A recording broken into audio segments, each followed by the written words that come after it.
السلام عليكم ورحمة الله وبركاته. ازيكم يا حبايبي؟ عاملين ايه؟ يا رب تكونوا بخير.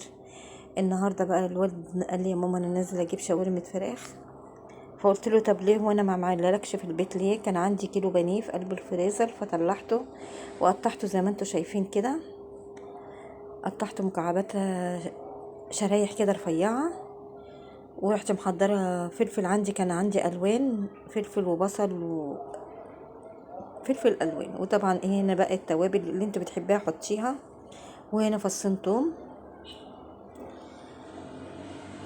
واعمل له جنبي منها بطاطس محمره، وبقى يعني اعمل له لهم وهم بقى براحتهم، اللي ياكل سندوتش اي حاجه. نزلت هنا بشويه، ما كانش عندي بصراحه زيت، حطيت سمنه، ونزلت بالبصل والفلفل والحاجه اللي انا كنت مقطعاها، هقلبها بس يا دوبك تاخد تتبيله عشان ما تقرقش في الشاورما وهي بتتاكل. اللهم صل وسلم وبارك على سيدنا محمد. يلا يا حبايبي بقى، ما تنسوش اللي ما اشتركش في القناه يشترك في القناه، وما تنسوش اللايكات بتاعتكم الحلوه دي، بتسعدني وبتفرحني. الله يسعدكم ويفرح قلبكم. هنا نزلت بقى بالبانيه، كيلو البانيه اللي انا كنت مقطعاه، واقلبه كويس على النار، وهسيبه بقى ايه لحد ما يخش في السوا. وعصرت ليمونه، وبصوا عايزين تحطوا خل حطوا، انا لا انا كذا مره حتى في كل فيديوهاتي انا مش من عشاق الخل، قليل قوي لو دخلته في حاجه.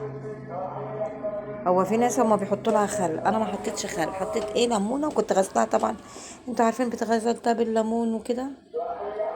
ونزلت هنا بالتوابل بتاعت البابريكا وحبه كركم وحبه كاري وقالب شوربه دجاج وفلفل اسمر وشويه كمون، ايه التحويج بتاعتي بس محترم. هنا بقى نزلت بالفصين بتوعي التوم، وهقلبها بقى كويس، وهسيبها تتشرب على النار بقى وتاخد سواها. طبعا اللي محضر فينو بقى من عيالي يحضر فينو، اللي عايز ياكل بالعيش ياكل بالعيش، اللي عايز يغمس، اللي عايز يعمل سندوتش، حاجه براحتكم. انا العيش اللي عندي بصراحه عامل زي العيش السوري حلو. يلا ما تنسوش تشتركوا في القناه.